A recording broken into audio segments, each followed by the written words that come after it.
já de volta. Eu quero saber, você já ouviu falar sobre interdisciplinaridade? Eita. É o conceito de que as disciplinas podem se relacionar, facilitando aí o aprendizado das crianças e dos adolescentes. E para compreender melhor como você pode ajudar seus filhos a desenvolver novas habilidades e conhecimentos, a gente vai conversar agora com a pedagoga Akinara Burlamac, que já está aqui com a gente. Tudo bem? Seja bem-vinda. Bem-vinda. Obrigada. Tudo bem? Tudo ótimo. Então, né, a Akinara Burlamac, ela é pedagoga formada pela UFRN, ela é mestra e doutora em educação e atua como professora e pesquisadora, né? E para que a gente possa começar essa entrevista, a gente já vai perguntando de cara o que é de fato a interdisciplinaridade. Que essa palavra é difícil, né? É muito difícil e muito complicado de se executar na prática, realmente, na prática de ensino-aprendizagem. O que é a interdisciplinaridade? É a junção de duas ou mais disciplinas no processo de ensino-aprendizagem, né? Durante muito tempo e até hoje, né, nesse ensino tradicional que a gente vive, a gente é acostumado a pensar de forma compartimentada. É como se no cérebro da gente tivesse caixinhas, onde a gente pudesse depositar nessas caixinhas saberes. O saber da matemática, o saber do português, o saber da história, da geografia, né? E esses saberes acabam não se comunicando, não se interligando um com os outros, né? A gente vê muito isso no processo de ensino hoje em dia. Não se comunicando entre eles e não se comunicando muito mais com a realidade do aluno, né? Com essa bagagem cultural que esse aluno traz, né, para dentro de sala de aula. Porque a gente sabe que o aluno, ele não tem só a escola, né? Ele tem o seio familiar, ele tem a própria mídia, né, que exerce uma influência, ele tem os amigos. E toda essa bagagem cultural, essa bagagem que ele traz, deve ser considerada no processo de ensino-aprendizagem. Então, a interdisciplinaridade, ela pensa de uma forma diferente, né?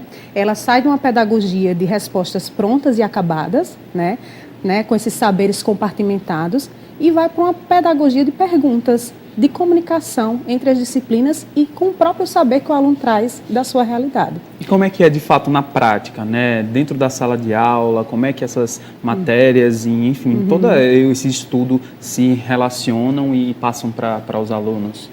Por exemplo, na disciplina de português, né, um processo de interpretação de texto, a gente pode estar usando a história, por exemplo, né, a história dos números, por exemplo, né, e aí a gente vai começando a interligar, né, processo de produção textual, processo de interpretação textual, com o português, com a matemática, com esses outros conhecimentos das outras áreas disciplinares. Como é que ajuda o aluno, né? Faz com que ele saia na frente dos outros? Na verdade, o aluno ele vai pensar fora daquelas caixinhas, né? Ele vai começar a vincular um conhecimento a outro e pensar de uma maneira mais lógica, mais organizada, mais significativa para ele, né? Não vai ter a hora do momento do português, então vou pensar agora só português. Não, é interessante que essas disciplinas se comuniquem. Agora, é muito importante que a gente saia só do plano do papel, né, curricular. A escola vai dizer, não, vou misturar o português com a matemática ou com a história, mas uma coisa é você montar a estrutura curricular, né, da escola. Outra coisa é você colocar esse plano em ação, que é muito difícil, né, do plano didático, no plano pedagógico mesmo, né, de processos de ensino, né, considerar comunicar-se com os outros professores, né, que é um processo muito difícil, né, mas possível de ser feito, né, e isso traz grandes benefícios para os alunos. Legal, né? E já falando em benefícios, né, de que maneira a interdisciplinaridade pode ajudar os alunos a desenvolver suas habilidades de conhecimento? Os alunos eles passam a fazer relações, né? Eles não estão só aprendendo ali a história do Brasil, a história do Rio Grande do Norte. Eles passam a fazer relações com outros saberes, com outras situações de ensino-aprendizagem, né? Eles podem retratar a história da matemática, a história dos números romanos, enfim, da numeração romana, e trazer isso para o português, e fazer essas relações, né? Ele pensar mais abertamente sobre o processo de construção do conhecimento. E aqui na área existem níveis entre interação, né, entre as disciplinas? Como é que funciona isso? Você deu alguns exemplos para a gente, né? Não é que existem níveis. A gente tem o pensamento disciplinar, tem o pensamento interdisciplinar e tem o pensamento transdisciplinar, que vai justamente pegar um assunto e esse assunto perpassar por todas as áreas disciplinares. Então, não existem níveis, né? Existem tipos de interdisciplinaridade.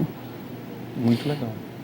E qual o objetivo dessa aula? Realmente é fixar um pouco mais a ideia? Por exemplo, quando a gente fazia matemática, era muito difícil que a gente entendesse todo aquele cálculo sem nem saber realmente qual era o objetivo daquilo, Não né? via sentido, né? Não Às via vezes. sentido, né? Quando a gente está na aula de matemática, a gente só faz o cálculo, Decora a fórmula. decora a Decora. fórmula e tá ali. Mas o que a gente vai levar isso para a nossa vida, né? Para a nossa vida profissional Isso. futuramente? É uma forma de fazer mais sentido para essas crianças e adolescentes, aquilo que eles estão estudando? Sim, justamente. É aquela coisa que eu falei para vocês.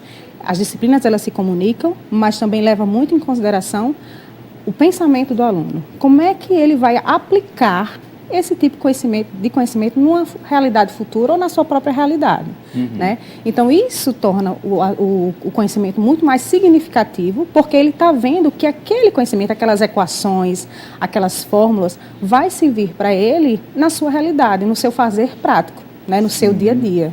E isso é que torna a interdisciplinaridade muito mais interessante. E de que forma os pais podem participar, né, dessa rotina de aprendizado dos seus filhos?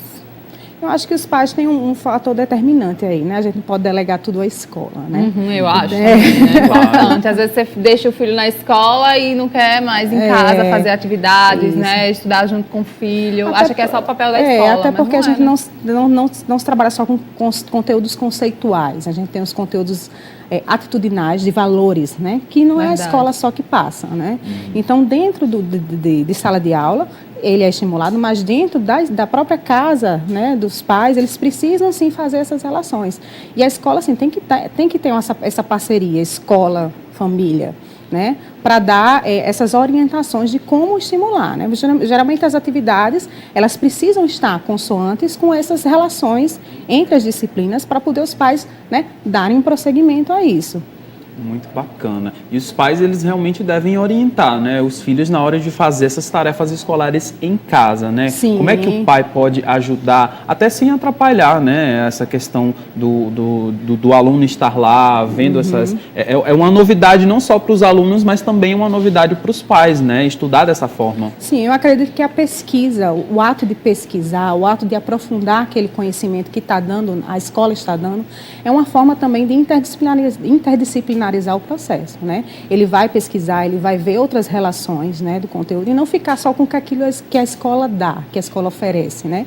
Sempre partir para pesquisa, né? A internet está aí, as mídias estão aí, né? A televisão e os livros, eles podem ir atrás de novos conhecimentos para tentar complementarizar o que é passado pela escola, né? A pesquisa é uma grande forma, né, dele alargar esse conhecimento. E aí quem só tem a ganhar, né? Não só os filhos, mas a família toda, né? Lógico, sim, claro. sim. Porque o aprendizado ele vai se tornar Vai muito se mais expandindo, interessante, né? Mais Porque legal. a partir de uma matéria vai para outra e nada melhor do que pesquisar, né? Aquilo que você está estudando. Eu acho Sim. que pode também utilizar, como você falou, as ferramentas, né? Internet, tem aplicativos, tem tantos tutoriais por aí que a criança pode, ou adolescente, ou qualquer pessoa pode assistir, né? E dá E fazer. para fazer com que esse aluno ele se interesse mais por estudar, né? Porque acaba que os alunos, os adolescentes, tem muito essa coisa da internet, né? E às vezes fica muito preso a isso. Eu não gosto de estudar. E é uma forma de fazer com que ele sinta prazer, né? Em aprender. Sim, trazer aquele mundo dele, aquele mundo que ele gosta, os games, né? Os softwares educacionais, a gente tem muitos softwares educacionais, repositórios de objetos digitais, né? Interativos que a gente pode estar acessando e mostrando para ele aquele conhecimento de uma nova maneira, de uma maneira mais ampliada. Muito bom. E a robótica, ela se insere nisso também, né? Como é que ela pode entrar? A robótica, ela Porque tá em alta, né? Esse nome robótica, eu tenho certeza que o pessoal já ouviu muito falar e às vezes fica meio que sem entender. Como é que seria? Pois é, a robótica, o ambiente de robótica educacional, né, que a gente chama, ele traz a possibilidade de pensar diferente, né?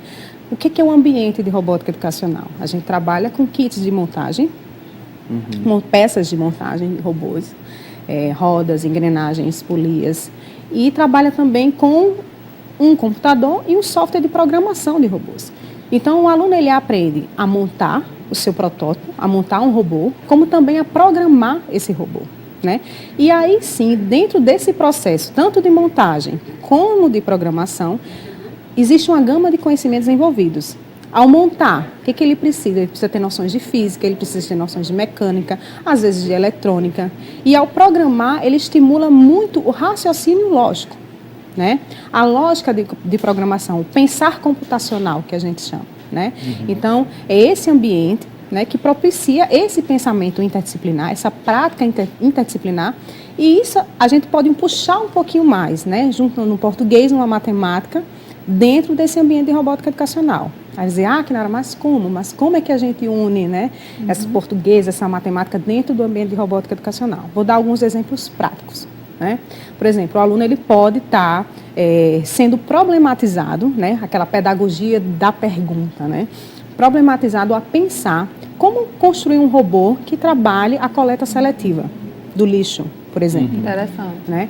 E aí a gente pode colocar esse robô e esse aluno numa situação didática, né, onde ele vai ter que coletar os variados tipos de lixo, metal, papel, plástico, e jogar na lixeira correspondente. Então, que tipo de robô eu vou construir? Esse robô precisa ter garras, uma garra horizontal, uma garra vertical.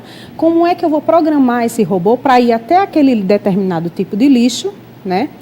Pegar aquele lixo e depositar na lixeira correta. Então, está em jogo, além do conhecimento de conscientização ambiental, vamos dizer assim, está em jogo você saber montar um robô funcional, que ele possa andar, que ele possa agarrar aquele objeto, que ele possa percorrer um determinado percurso e despejar o lixo na lixeira correta.